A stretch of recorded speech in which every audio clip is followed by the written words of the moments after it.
은혜를 담을 부대를 준비하라라는 제목으로 하나님 말씀 증거하도록 하겠습니다. 오늘 내용은 두 가지 내용입니다.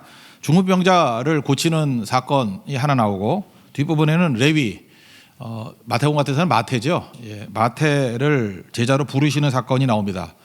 전자의 이야기에서는 믿음의 길을 열라라는 것이고, 두 번째는 은혜의 길을 열라, 은혜를 붙들라, 뭐 그런 얘기입니다. 이건 개념적으로만 접근하는 게 아니라 실질적으로 우리가 풍성함을 누릴 수 있는 길이라는 것입니다.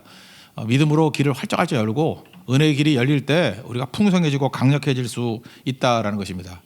우리 첫 번째 중풍병자를 고치는 사건 17절부터 26절까지 내용인데, 믿음으로 길을 열라라는 것입니다. 한 번은 우리나라에 그 유대인 랍비가 왔었습니다. 랍비가 왔는데 강연을 하고 난 다음에 우리 한국 사람들은 또 이렇게 질문할 때 관심이, 특별히 아이들 교육에 관심이 많지 않습니까? 그래서 유대인들에 대해서 특별히 교육에 관해서 묻고 싶습니다. 뭐 노벨상도 많이 받고 또 아이들이 똑똑하게 키운다 그러는데, 유대인들의 가정교육의 핵심이 무엇입니까? 이렇게 물었더니 그 랍비들이 너무 간단하게 대답하더라는 거예요. 복잡하지 않습니다. 아이들에게 거짓말하지 마십시오. 이게 답이라는 거예요. 아이들에게 중요한 게 뭐냐 하면 진실을 가르치는 거. 어려서부터 진실 배우는 게 모든 교육의 출발이라는 거예요.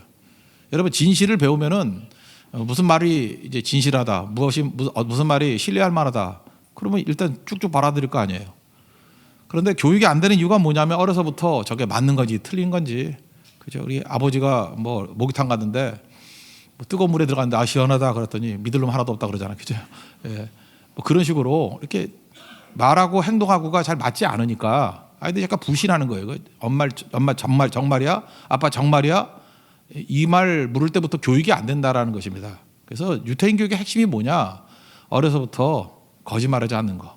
부모가 거짓말하지 않는 진실됨을 보여주면 교육이 다 끝이다. 그런 얘기였습니다. 좀 맞다고 생각을 합니다. 그러니까 얼마나 믿느냐, 그죠? 얼마나 믿는 사람으로 키우느냐, 이게 교육이에요. 그러니까 믿음만큼 우리가 누릴 수 있기 때문에 그렇습니다. 우리 믿음의 스위치라 그랬잖아요. 모든 풍성함이 하나님께 있고 모든 은혜가 하나님께 있습니다. 어려서부터 우리가 무슨 교육을 못 받느냐? 믿는 교육을 못 받았어요. 그러니까 하나님 믿는 것도 너무 힘든 거예요. 그러니까 믿음의 스위치를 못 누르는 거죠. 맨날 의심하고 방황하고. 그러니까 신뢰를 가르치고 믿음을 가르치는 것이 출발이 될 수 있다라는 것입니다. 저는 요즘에 그 북한이 위기라 그러는데 뭐 보통 얘기를 많이 할 때 저 잘 안 믿어요. 안 믿는데 요즘에는 제가 약간 신뢰를 합니다. 북한이 진짜 위기에 놓인 것 같아요. 제가 다른 얘기 말고 이 얘기를 들었을 때 약간 신뢰가 생기더라고요. 북한이 위기다. 이유가 뭐냐? 김정은이 믿는 사람이 아무도 없대요. 2인자도 막 내쳐버리고 아무도 못 믿는데요. 자기 뭐 보호해주는 사람들도 막 내치고 가족밖에 믿지 못한답니다. 그래서 여동생이 뭐 최고 권력자에 올라 있고, 그러면 그때가 붕괴 조짐이에요. 왜냐하면 신뢰가 다 깨져버린 거거든요. 북한은 신뢰 체계가 무너지고 있습니다. 그러면 오래 안 갑니다. 곧 무너집니다. 그 초한지 같은 거 한번 읽어보십시오. 언제 항우가 망하는지 알아요? 초한지의 생각은 항우가 무너지게 될 때가 언제냐면 항시 외에는 믿지 않았대요. 자기가 항우니까 항시 외에는 믿지 않았대요. 그러고 난 다음에 무너지게 되는 거죠. 신뢰의 위기라는 것입니다. 그러니까 우리도 언제 위기냐? 믿음이 사라졌을 때 그때부터 위기가 진정으로 오기 시작한다는 것입니다. 예수님이 이 환자 고칠 때 믿음 보시고 고쳤다고 얘기를 합니다. 믿은 대로 된다, 그런 거죠. 예수님 뭐 다른 거 봅니까? 우리에게 찾아오셔가지고 항상 보는 게 이거죠. 뭐 믿음이 크다 적다 맨날 이런 말씀 하시잖아요. 그리고 뭐 왜 의심하느냐? 믿음이 적은 자요. 예수님이 뭐 딴 거 갖고 시비 건 적 있습니까? 항상 믿음 보시는 거죠. 왜 믿음이 없니? 왜 믿음이 작니? 말세의 믿음을 보겠느냐? 이러잖아요. 오늘 20절도 보니까 그들의 믿음을 보시고 그랬죠. 믿음으로 길을 여는 거예요. 믿음 보시고 치유하신 겁니다. 믿음 보시고 기적의 능력이 나타나게 됐다라는 것입니다. 그러므로 우리가 이 믿음으로 길을 뚫어야 돼요. 믿음의 길. 믿음의 길을 뚫기 위해서 필요한 게 뭐냐 하면 여기 집단 믿음이라는 게 첫 번째 나오죠. 친구의 믿음. 그러니까 교제권, 이게 되게 중요한 거예요. 그러니까 친구들과 함께 이 믿을 수 있는 길들을 열 수 있는가? 여러분의 친구들이 믿음의 동지들입니까? 믿음의 영향을 주는 사람들이에요? 그렇다면 재산이에요. 그래서 교회의 믿음도 내 재산이고 친구의 믿음도 내 재산이에요. 왜냐하면 같은 믿음이거든요. 근데 교회에서는 대충 교제를 나누고 또 교회 밖에 나가서 믿지 않는 사람들하고 믿음이 없는 사람들하고 깊은 교제를 나눈다 그러면 여러분들은 진짜 가난한 사람들입니다. 왜냐하면 믿음의 공부를 하지 못하잖아요. 여기 4명의 친구들이 뭐 병상체 끌고 왔다 그러지 않습니까? 그러니까 집단 믿음이에요. 이 공동체의 믿음. 이게 너무너무 중요하다는 거예요. 그러므로 우리가 주님 앞에 나아가기 위해서 필요한 게 뭐냐면 친구들이라는 믿음의 이 길들을 열어야 돼요. 내 주변에 있는 모든 사람들, 이 믿음 있는 사람들을 포진시켜야 된다니까요. 그래서 불신 결혼을 하지 말라는 거죠. 평생에 동반자라 그러는데 믿음이 없는 사람하고 같이 가면 일이 되겠냐고요, 그거. 그러니까 그런 식으로 결정을 내리는 사람은 뭐예요? 그 믿음을 우습게 여기는 거고, 그 믿음이 아무것도 아니라고 생각하니까 그런 결정을 내리는 거죠. 그게 말이 되냐고요, 말이. 여러분 부모님들 가운데도 믿음 없는 사람과 결혼하는 것을 막 막는 부모님들 계시죠? 그 부모님 뭘 본 거예요? 믿음이 얼마나 중요한지를 알기 때문에 그러는 거라고요. 부부의 믿음이 얼마나 중요한지를 알기 때문에, 심지어 좀 욕심을 부린다 그러면 그 집안의 믿음이 얼마나 중요한지를 알기 때문에 그렇다고요. 보세요. 집단 믿음이 되게 중요한 거죠. 근데 이걸 우습게 여기는 것, 그래 다 막혀버린다라는 거예요. 그 믿음의 길을 열라라는 것은 교제권, 이게 되게 중요한 거죠. 그 친구 어떻게 보느냐? 이게 사귈 때요. 이 사람은 문제를 기도로 푸느냐, 믿음의 기도로 푸느냐, 문제를 어떻게 푸느냐를 보면 알아요. 문제 생기면 맨날 전화하고 이러면 그 믿음 없는 거죠. 뭐 수다 떨고 루머 퍼뜨리고, 그 믿음 하나도 없는 사람이고 같이 있으면 같이 죽어요. 근데 문제가 생길 때가 있지 않습니까? 그때마다 믿음의 기도로 풀어간다. 그럼 진짜죠. 그리고 믿음의 스위치를 눌러서 하나님의 공급을 받고 있는가? 지금 이 사람이 가지고 있고 누리고 있는 모든 것들이 하나님으로부터 공급받은 것인가? 은혜의 공급이 된 것인가? 그거 아는 게 중요하다라는 것입니다. 그러면 이게 재산이죠. 오늘 아침인가요? 오늘 아침에 그냥 뭐 얘기해도 나쁘지 않을까요? 반주하는 신보미 집사님이 왔어요.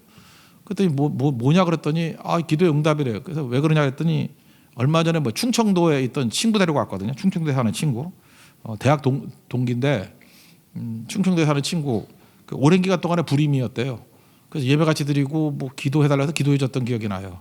근데 드디어 출산을 했대요. 그래서 할렐루야 그러더라고요. 제가 그걸 바라보면서 그 집 하나님께서 어찌 보면은 그 아이 태의 문을 계속 막아놨을 수도 있는데, 신봄이라는 좋은 친구를 둬가지고 재산이죠. 이게 뭐 4명의 친구하고 다를 게 뭐가 있어요. 물론 4명 안 하고 1명이지만 이게 자기가 유도했잖아요. 그죠? 믿음의 자리를 유도하고 예수님께 나오게 만들었잖아요. 그게 재산이죠. 그런 친구 둬야죠. 그런 친구를. 맨날 죄나 지으러 가자 그러고, 맨날 뭐 방탕하자 그러고, 놀러 가자 그러고, 성교는 왜 가냐 그러고, 새벽 기도는 왜 가냐 그러고. 그렇다 그러면 여러분들 앞날이 암담한 겁니다. 그러니까 지금부터 뭘 해야 되느냐? 포석을 해야 되는데, 바둑으로 친다 그러면 믿음의 사람으로 포석을 해야 돼요. 내 주변을 믿음의 사람으로 만드는 거, 그게 중요하다는 것입니다. 그리고 두 번째는 믿음이 뭐예요? 가까이 가는 게 믿음이에요. 가까이 가는 것. 사람이 많았습니다. 많았는데 그냥 멀리서도 뭐 될 거냐? 아니에요. 예수님께 가까이 가려고 그랬죠. 그랬더니 막혔잖아요. 그러니까 가까이 가려는 그 열정이 길을 만들어 버리죠. 도저히 사람 뚫고 못 지나가겠어요. 지붕 뚫어서 뭐 달아내렸다 그런 얘기가 나오지 않습니까? 그럼 먼지도 뭐 나오고 얼마나 문제가 많았겠습니까? 근데 예수님이 그거에 대해서 핀잔 준 내용이 전혀 없어요. 그리고 예수님이 오히려 그걸 믿음으로 여기시죠. 18절 19절 한번 읽겠습니다. 시작.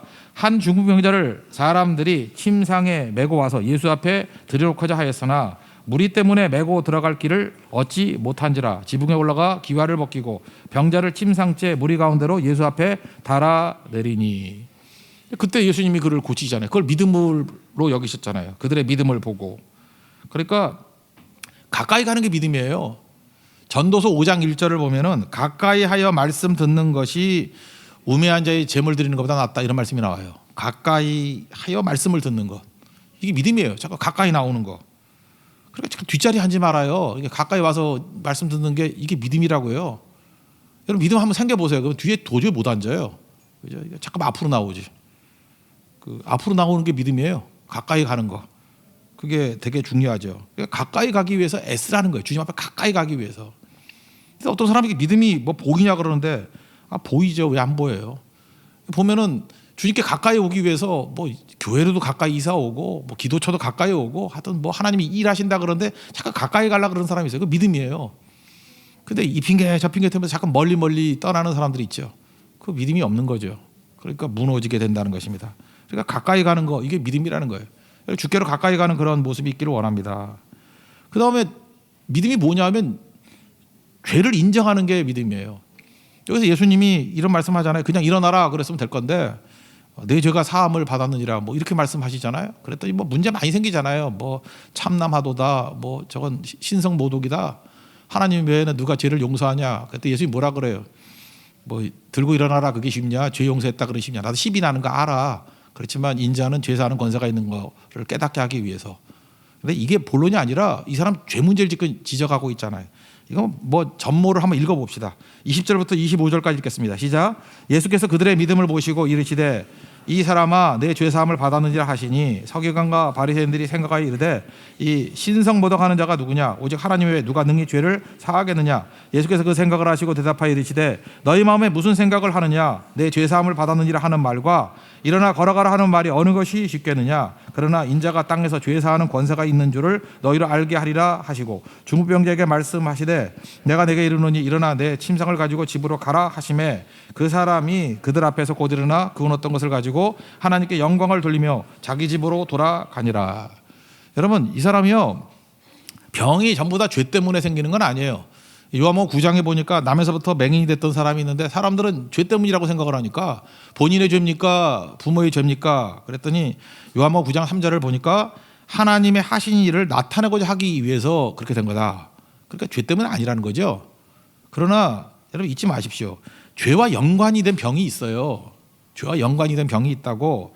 죄사함을 받으면 낫는 병이 있다니까요.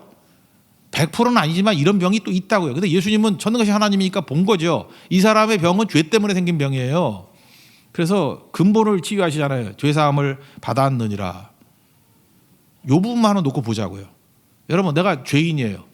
그렇지만 사람들 많은 데서 너 죄 지었고 죄사함 받아야지 병나 그러면은 여러분 불편하지 않아요? 아, 예수님 좀 조용히 하시지 뭐 사람들 다 보는 데서 뭐 그렇게 말씀하세요? 이렇게 불편하지 않아요? 근데 이 사람은요 이 말에 대해서 반론을 펴지 않아요. 조용히 받아들입니다. 침묵 속에서 회개하고 있는 모습이에요.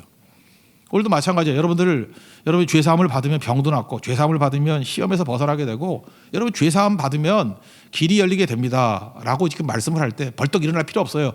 제가 죄인입니다. 그러면 예배 방해되니까 뭐 그럴 수도 있겠지만 굳이 그럴 필요 없어요. 그렇지만 이 말씀을 증거할 때 마음속으로 침묵하면서 어떤 사람은 거절할 때 막 팔짱을 끼거나 막 발 뒤로 이렇게 하거나 이렇게 저항하는 것들이 있잖아요. 아, 저게 뭐라고 지금 뭐 죄인이라 그래?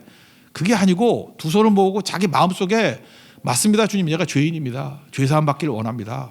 주님 나를 용서해 주십시오. 라고 침묵 속에 인정하게 될 때 그게 믿음이라는 거예요. 주님께서 죄사함을 주시고 그의 병을 고쳐주신다는 것입니다. 이게 믿음이에요. 그러니까 이 사람 믿음이 있는 거예요 없는 거예요? 있는 거죠. 병자도 믿음이 있는 거고 친구들도 믿음이 있는 거고 다 믿음으로 구원받게 되었다라는 것입니다. 그러므로 이 사람의 믿음이 하나님 앞에 나아가는 길을 활짝 연 거예요. 믿음으로 길을 여는 것들이 꼭 필요하다라는 것입니다. 그러므로 우리가 어떤 믿음의 길을 열어야 돼요? 친구들을 믿음으로 포석해야 돼요. 그죠? 믿음의 공동체를 만들도록. 그러니까 내 주변이 믿음의 사람들로 이렇게 채워지도록 만드는 거. 이게 믿음의 길을 여는 거예요. 또 하나가 뭐죠? 잠깐 가까이 가는 거. 주님께 가까이 가는 거. 그게 믿음의 길을 여는 거예요. 그리고 주님이 말씀하실 때 그 죄를 인정하는 거. 그게 믿음의 길을 여는 거예요. 주님 내 죄를 사함 받기를 원합니다. 나를 용서해 주십시오. 그럴 때 길이 열린다니까요. 길 여는 인생 되십시오. 길이 꽉꽉 막혀 있는 사람 믿음으로 길을 활짝 열 수 있는 그래서 하나님 앞에서 승리도 맛보고 은혜도 맛보고 또 풍성함도 맛볼 수 있는 하나님의 거룩한 종 되기를 축원합니다. 그다음 두 번째 나오는 얘기는 이제 은혜죠. 은혜를 담을 만한 부대를 만들라. 은혜의 길을 열라. 은혜의 부대를 만들라. 27절부터 39절까지 내용입니다. 레위를 부르셨습니다. 그 마태복음에서는 마태라고 나오죠. 그죠? 유대인 이름은 레위고 헬라식 이름이 마태입니다. 그러니까 제자로서는 부적격자죠. 제자 부르는 얘기인데 베드로도 부적격자죠. 뭐 좀 무식하고 뭐 좀 그러지 않습니까? 근데 마태는 세리잖아요. 근데 성경은 세리를 그냥 나오지 않고 세리와 죄인 이렇게 붙어서 나와요. 매국노란 뜻이죠. 로마는요 세금 1인당 얼마 거두라 그런 게 없고 그냥 한 지역에서 갖다 낼 액수만 정해놔요. 그리고 얼마든지 뜯어가도 되는 거예요. 그러니까 바치는 것보다 더 받겠죠. 그러니까 이건 등쳐먹는 나쁜 놈들이고 그다음에 로마를 위해서 일하니까 매국노고 그러니까 하여튼 굉장히 나쁜 의미로 그래서 세리 이퀄 죄인이라는 그런 내용하고 똑같다라는 것입니다. 그런데 예수님 제자 가운데 이런 사람을 부르셨어요. 무슨 뜻입니까? 부르시면은 제한이 없다. 누구든 부르신다는 거예요. 그래서 주님이 우리를 부르실 때 나 같은 죄인이 무슨 자격이 있습니까? 그런 거 관계 없다니까요. 주님이 다 부르십니다. 그러니까 소명이잖아요. 목숨 걸고 목숨 걸 만한 일을 위해서 우리를 부르시는 거예요. 그때마다 우리가 순종하며 나아가는 것들이 꼭 필요하다는 것입니다. 예수님 부르실 때 내 준비하고 난 다음에 그거 아니에요. 뭐라 그러죠? 나를 따르라 이렇게 말씀하죠. 나를 따르라. 27절 28절 읽겠습니다. 시작. 그 후에 예수께서 나가사 레위라 하는 세리가 세관에 앉아 있는 것을 보시고 나를 따르라 하시니 그가 모든 것을 버리고 일어나 따르니라. 그러니까 이런 거죠. 미래의 전망을 바라보고 나를 따르라. 예수님이 뭐 비전, 뭐 마스터 플랜 이런 거 보여주면서 따르라 그러지 않고 그냥 지금 믿고 따르래요. 그러니까 예수님 따라가는 건 뭐죠? 알고 가는 게 아니죠. 믿고 가는 거예요. 신뢰죠, 신뢰. 예수님 믿고 가는 거. 그러니까 주님께서 우리 인도하시는 걸 보면 등불같이 인도하는 거예요. 등불같이. 그러니까 저 끝에까지 다 보여주는 게 아니고 물론 목표지는 보여주죠. 그러나 등불 뭐 1m는 2m밖에 안 보이죠. 한 걸음 한 걸음 가면 가게 만드는 거예요. 저 참 찬송가 523장 되게 좋아하는데 주께로 한 걸음씩 왜 가지 않느냐. 한 걸음씩 주께 나오라. 신앙은 뭔지 알아요? 한 걸음씩이에요. 지금 레위를 부를 때도 보면 한 걸음을 부른 거예요. 한 걸음. 나를 따르라. 한 걸음씩. 한 걸음 순종하다 보면 주님께서 그때마다 길 열어주시는 거죠. 출애굽을 할 때 이스라엘 백성들 뭐 다 보여줬나. 나를 따르라 그래도 따라갔더니 앞에 홍해가 있으면 홍해를 갈라서 바닷길을 만드시고 먹을 게 없으면 하나님께서 또 만나를 주시고 또 사막이 있으면은 사막에 강을 여시고요. 광야에서는 길을 여시고 골리앗을 만나면 골리앗을 쓰러뜨리시고 그게 믿음의 길이에요. 그게 은혜의 길이라고. 그러니까 나를 따르라 그런 건 뭐예요? 그냥 믿음 가지고 따르라 그런 뜻이죠. 이게 또 무슨 뜻일까요? 주께 맡기라는 거죠. 내 뜻이 아니라 하나님의 뜻에 맡기라. 그러니까 운전으로 친다 그러면 자동차의 운전석에 예수님을 앉히시라는 거예요. 운전사가 예수님이에요. 예수님을 자꾸만 조수석에 앉혀놓고 그냥 따라오세요 그러면 안 되고, 그죠? 예수님을 운전석에 앉혀놓고 우린 조수석에 앉아도 안 돼. 뒤에 가서 엎어져 자야 돼요. 자꾸 간섭하지 말고 주님 내 길을 인도해 주세요. 그래서 제일 안심이 되는 사람이 누구예요? 제일 뿌듯한 게 그냥 옆에서 자는 사람이 있을 때 되게 뿌듯하잖아요. 내 운전을 믿고 이렇게 잘 자는구나. 우리 가족들도 요즘에 제 운전을 안 믿는 것 같아요. 뭐 어디 운전한다 그랬더니 믿을 수가 없다 그러니까 내가 굉장히 배신감을 느껴서 그죠? 굉장히 배신감. 요즘 운전을 잘 안 했더니 뭐 운전 다 잊어버린 거 아니냐 뭐 이렇게 얘기를 하면서 그런 거 있잖아요. 제가 옛날에 뭐 처녀 총각들 결혼 세미나 할 때 많이 했던 얘기들인데 여자가요 남자한테 관심이 없으면 그냥 옆에 앉아서 작버린다고. 별로 관심이 없으니까 대충. 근데 남자는요 반대로 생각해요. 이 여자가 얼마나 나를 믿으면 이렇게 잠을 잘까. 그러다가 여자가 진짜 사랑하게 되잖아요. 남자를 사랑하게 되면 남자가 안전해야 되잖아. 잠깐 잔소리해. 남자가 짜증나는 거야. 그죠? 이거 뭐 왜 자꾸만 잔소리하냐고. 그래서 중요한 게 시편 127편에도 보니까 사랑하신 자에게 잠을 주신다 그랬죠. 설교 시간에 자는 거 이건 사망의 잠이에요. 이거 말고. 그죠? 이렇게 사랑하신 자에게 맡기고 자는 거예요. 그러니까 씨 뿌리는 비유에 나오잖아요. 자고 깨고 하는 중에 잘한다고. 그러니까 우리가 맡기고 자고 깨고 하면 누가 일하셔요? God works. 하나님이 일하시는 거라고. 그러니까 주께 맡기는 거예요. 나를 따르라 이건 뭐예요? 내가 주님을 신뢰하면서 주께 다 맡기면서 주를 따라갑니다. 그래서 이게 레위가 예수님이 12 제자 되는 거 아니에요. 그래서 리더로 부르시는 거는 팔로우로 부르시는 거예요. 예수님 따라가는 사람이 리더 되는 거예요. 그래서 여러분 교회에서 너무 카리스마적 지도자 이거 너무 좋아하지 말아요. 저 사람 탁 가면은 되게 카리스마가 있어. 그거 안 좋아요. 그죠? 속에 칼이 있을지도 몰라. 그 카리스마 그거 안 좋아요. 엎드리는 지도자가 제일 좋아요. 엎드리는 지도자. 모세를 보세요. 모세가 무슨 놈의 카리스마가 있어요. 문제 생기면 엎드리죠. 엎드리니까 하나님께서 길 인도해 주시잖아요. 그래서 교회에서는요 시끌벅적한 사람이 리더가 아니고 문제 생기면 엎드릴 줄 아는 리더. 그냥 그거 배우는 거예요. 나를 따르라 그러잖아요. 주님을 따르는 게 리더지 뭐 딴 게 리더가 아니라는 것입니다. 그래도 다 버리고 갔다 그러죠. 어떤 자리를 버렸어요? 세리의 자리를 버리고. 거기 아주 돈 잘 생기는 자리거든요. 내가 있어야 될 자리를 잘 알아두십시오. 여러분 떠나야 될 자리가 있어요. 예수 믿고 난 다음에 떠나야 될 자리가 있어요. 더 머무르면 안 되는 자리가 있다고요. 그게 세리의 자리고 죄의 자리고 그런 거죠. 시편 1편 보세요. 복 있는 사람은 자리 조심하라 그러잖아요. 악인의 꾀 따르지 않고 죄인의 길 서지 않고 그다음 뭐래요? 오만한 자리에 앉지 않는다고. 오만한 자리에 앉지 않는다고. 자리 잘 보는 거예요. 이런 자리에 앉아 있으면 안 되죠. 오직 여호와의 율법을 즐거워하고 묵상하는 거라고. 말씀을 즐거워하고 묵상하는 거. 즐거워하고 묵상하는 거. 그게 복 있는 사람이에요. 여러분 말씀이 즐겁습니까? 말씀을 묵상합니까? 그럼 복 있는 거예요. 자리를 떠나잖아요. 말씀 듣고 지금 말씀 앞에 나오잖아요. 이게 세리였다는 거예요. 세리 마태였다는 거예요. 그리고 큰 잔치를 베풀었죠. 이거 한번 읽어볼까요? 29절부터 32절까지 읽겠습니다. 시작. 레위가 예수를 위하여 자기 집에서 큰 잔치를 하니 세리와 다른 사람이 많이 함께 앉아 있는지라. 바리새인과 그들의 서기관들이 그 제자들을 비방하여 이르되 너희가 어찌하여 세리와 죄인과 함께 먹고 마시느냐. 예수께서 대답하여 이르시되 건강한 자에게는 의사가 쓸데없고 병든 자에게라 쓸데있나니 내가 의인을 부르러 온 것이 아니요 죄인을 불러 회개시키러 왔노라. 그러니까 잔치 벌였어요. 그죠? 세리 마태는 잔치를 벌였다고. 근데 지금 바리새인하고 서기관들은 비방을 하잖아요. 그러니까 여러분들 그 예수를 위한 잔치는 뭔지 알아요? 세리와 다른 사람들을 불러다가 먹이는 거예요. 그게 잔치예요. 먹이는 게 잔치라고. 그래서 우리도 성교 가면 맨날 잔치하잖아요. 우리 새벽마다 잔치하잖아요. 밥 먹이잖아요. 우리 뭐 많은 사람이 그래요. 뭐 여기 청년들 뭐 굶고 있는 청년들 많이 있는데 어떡하냐 그러는데 여러분 은근히 보면 요즘에 새벽기도 할 때 보면요. 교회 안 다니는 사람들도 와서 밥 엄청 먹어요. 그리고 우리 여전도에 좋은 것 같아. 어떤 때는 이렇게 먹을 거 싸주기도 하고 그러더라고. 뭐 청년들이 생각보다 빈곤한 사람도 있대요. 많이 못 먹어서. 그러니까 새벽마다 와가지고 엄청 먹잖아요, 그죠?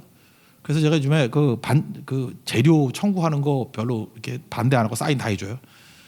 그 무지하게 재료가 좋아요. 서로 경쟁해가면서 사실은 요리 실력이 좋아야 되는데 재료 맛으로 그냥 승부를 보고 있는데.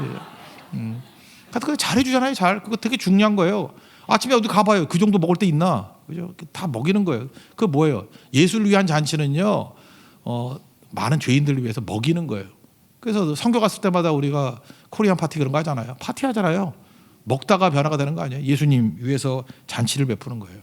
그래서 예수님 위해서 잔치를 베푼다는 건 뭐냐면 많은 사람들을 그저 이렇게 전도하기 위해서 잔치 베푸는 거예요. 그래서 먹는 사역 이건 진짜 성경적인 사역이에요. 그걸 통해서 얼마나 많은 사람이 믿게 되는지를 몰라요. 근데 여기서 바리새인들을 비방했고 세리 마태는 잔치를 벌였다. 여기서 왜 똑같은 일에 대해서 이렇게 내용이 다를까요? 반응이 다를까요? 관점 때문에 그래요. 여기서 관점의 차이를 보여주고 있는 거예요. 그러니까 바리새인들은 뭐가 거룩이라고 생각했냐면 경리의 관점에서 보는 거예요. 더러운 것과 격리되면 내가 거룩하다. 우리 생각보다 그런 사람 되게 많아요. 예수 오래 믿은 사람 가운데 교회에서 이런 거 해도 돼요. 이런 거예요, 그죠? 교회에서 이게 뭐 하는 거야? 교회에서 지들은 얼마나 깨끗하다고 진짜. 나도 막 폭로하고 싶은 마음 막 생겨, 그죠? 다 거지 같은 개쓰레기들이 뭘 딴소리 하고 있어, 그죠? 잠깐 교회가 뭐 이러면서 하나도 깨끗하지 않으면서, 그죠? 내가 보니까 회칠한 무덤 같은 자들이. 근데 관점이 그래서 바리새인들은 그러니까 회칠한 무덤아 이 독사의 자식들아 그러지. 근데 예수님의 관점은 뭐예요? 구원의 관점이죠. 보세요, 그 병자.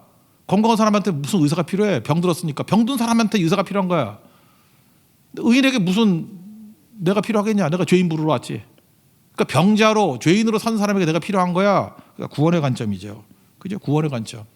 그러니까 이런 관점 가지고 살라라는 것입니다. 근데 지금 많은 사람들 바리새인 같이 살아가요. 예수 믿는 것이 아니라 바리새 믿음을 갖고 있다니까요. 그러니까 잠깐만 가라 그러죠. 애들은 가라. 뭐 더러운 사람 가라.